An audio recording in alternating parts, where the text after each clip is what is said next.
Grounds of divorce என்னென்ன காரணங்களுக்காக divorce கேட்குறாங்க சார்? உப்புச்சப்பு இல்லாத காரணங்களுக்காக. ஆக்சுவலாக இந்து மேரேஜ் ஆக்டில் தான் வந்து முதல்ல இந்தியாவிலேயே கிரவுண்ட்ஸை வந்து ஸ்பெசிஃபிக்காக சொன்னாங்க. கிரவுண்ட்ஸ்னால் காரணம், எனக்கு இந்த காரணத்தால் எனக்கு இந்த திருமண உறவு தேவையில்லைன்னு சொல்கிறோம். இதை தான் நாங்கள் வந்து லீகலாக கிரவுண்ட்ஸ் அப்படின்னு சொல்கிறோம். இதில் வந்து இந்து திருமண சட்டத்தில் ஸ்பெசிஃபிக்காக செக்ஷன் 13 1A 1B 2C அப்படின்னு நிறைய செக்ஷன்ஸ் இருக்குது. அதை செக்ஷன் வைஸாக போகாமல் கிரவுண்ட் வைஸாக சொன்னால் பைகாமி, ஏற்கனவே திருமணமானதை மறைச்சு பண்ணியிருந்தா ஒன்று. அதுக்கப்புறம் வந்து க்ரூவல்ட்டி ரெண்டாக பிரிக்கலாம், ஃபிசிக்கல் அண்ட் மென்டல். உடல் ரீதியாக துன்புறுத்தல், மன ரீதியாக துன்புறுத்தல். அதுக்கப்புறம் டெசர்ஷன்னு சொல்கிறாங்க. எந்தவித நியாயமான காரணம் இல்லாமல் ஒரு ஹஸ்பண்ட் ஒய்ஃபையோ அல்லது ஒய்ஃப் ஹஸ்பண்டையோ விட்டு 2 வருஷத்துக்கு மேலே பிரிஞ்சிருக்கு, நியாயமான காரணம் இல்லாமல், ரைட்டா? அதுக்கப்புறம் இன்க்யூரபிள் ஃபார்ம் ஆஃப் டிசீஸ், அதாவது தீர்க்கவே முடியாத வியாதிகள். அது வந்து முந்தியெல்லாம் வியாதியை நேம் பண்ணியிருந்தாங்க, அதுலேருந்து இப்போ காக்கா வலிப்பெல்லாம் எடுத்துட்டாங்க. அது வந்து சைக்கலாஜிக்கல் டிஸார்டரும் ஒன்று, ஸ்கிசோஃப்ரெனியா மாதிரி. Incurable form of mental or physical disease, தீர்க்க முடியாத மன அல்லது உடல் வியாதிகள். இது ஒரு ரீசன் ஆஃப் டிவோர்ஸ். இந்த மாதிரி கிரவுண்ட்ஸ் இருக்குது. நாங்கள் பொதுவாக எங்கள் தொழிலில் வந்து யூஸ் பண்ணுறது வந்து ஆண்மை அற்றவன் அல்லது குழந்தை பெற தகுதி இல்லாத பெண். இந்த இம்பார்ட்டன்சி அப்படிங்கிற வார்த்தையை வந்து நம்ம வந்து ஆணுக்கு மட்டும்தான் சொல்ல முடியும், ஃபீமேலில் இம்பார்ட்டன்சி வராது. இம்பார்ட்டன்சி அப்படிங்கிறது capable of performing sexual act தான். பெண்களுக்கு வந்து அது இன்ஃபெர்டிலிட்டி. அதை நீங்கள் நடைமுறையில் சொல்கிறோம்ல, மலடின்னு ஒரு குருவலாக சொல்கிறோம்ல, இதுதான் இன்ஃபெர்டிலிட்டி. ஸோ இது வந்து கல்யாணத்து போது இருந்திருக்கணும்.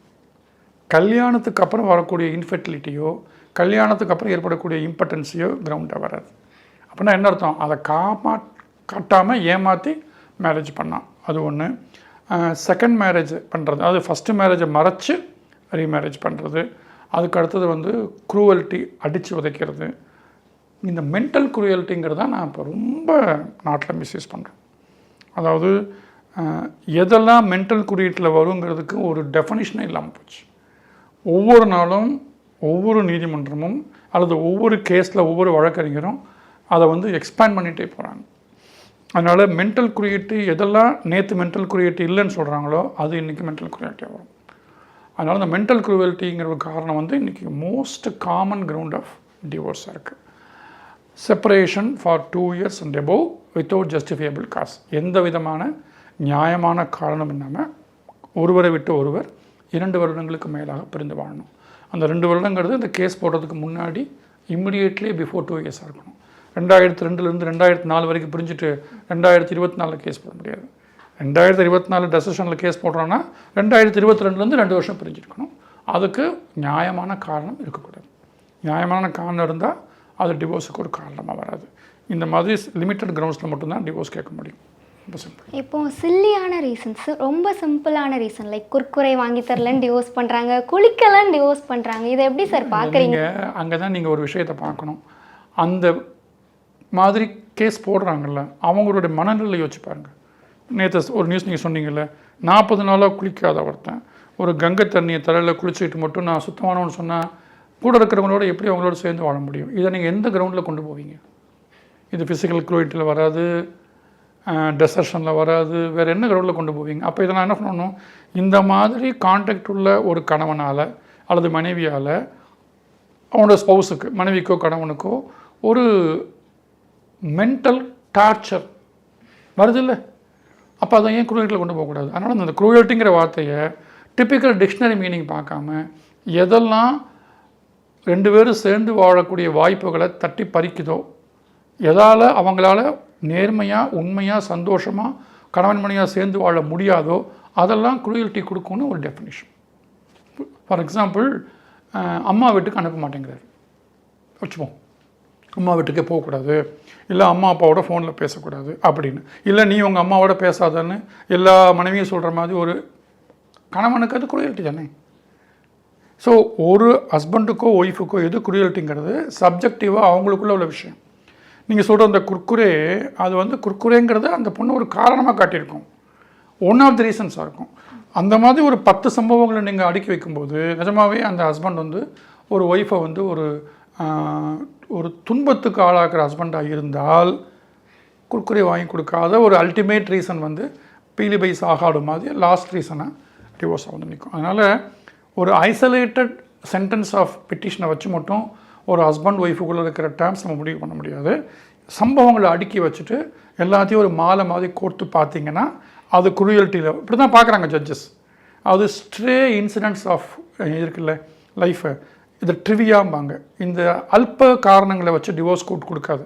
ஆனால் 10-15 காரணங்களை வரிசையாக சம்பவங்களை அடுக்கும் பொழுது அந்த சம்பவங்கள்லாம் வச்சு கோர்த்து பார்த்துட்டு இதெல்லாம் கியூமுலேட்டிவாக பார்க்கும்போது இந்த கணவனோ மனைவியோ அடுத்தவங்களுக்கு ஒரு துன்பத்தை மனதளவில் கொடுத்துருந்து அதனால் அவங்க சேர்ந்து வாழ முடியாத சூழ்நிலை ஏற்பட்டதுன்னா அதை மென்டல் குரூயல்ட்டின்னு சொல்கிறாங்க.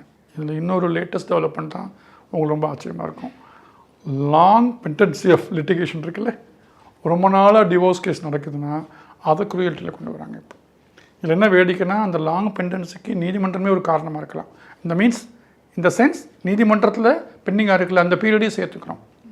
எந்த ஒரு நீதிமன்றமும் வேணும்னே கேஸை டிலே பண்ணுறதில்ல. பட் 2002 மேரேஜ் ஆச்சு, நான் 2004 வந்து லோயஸ்ட் கோர்ட்டில் கேஸ் போட்டேன், 2008 தீர்ப்பு வந்தது, 2009 எதிரி வந்து ஃபஸ்ட் அப்பீல் ஃபைல் பண்ணார், அது ஒரு 8 வருஷம் நடந்தது, ஹைகோர்ட்டில் 10 வருஷமாக பெண்டிங்காக இருக்குன்னா 20 வருஷமாக நீங்கள் தனியாக இருந்தால் இருந்தீங்க, இனிமேல் எப்படி சேர்ந்து வாழ போகிறீங்க, இனஃப் குட் பை சொல்லிட்டு போயிட்டு வாங்கன்னு சொல்லி டிவோர்ஸ் கொடுக்குற அதை வந்து இந்த long pendency of case without chance of reunion, அதாவது திரும்பி சேர்ந்து வாழக்கூடிய வாய்ப்புகள் அற்ற ரொம்ப நாளாக நீடித்திருக்கிற அந்த வழக்குகள் இருக்குல்ல, இந்த கேஸில் அந்த காலதாமத்தையே ஒரு குரூயல்ட்டியாக காரணம் காட்டி டிவோர்ஸ் கொடுக்குற வழக்கம் இப்போ நிறைய வந்திருக்கு.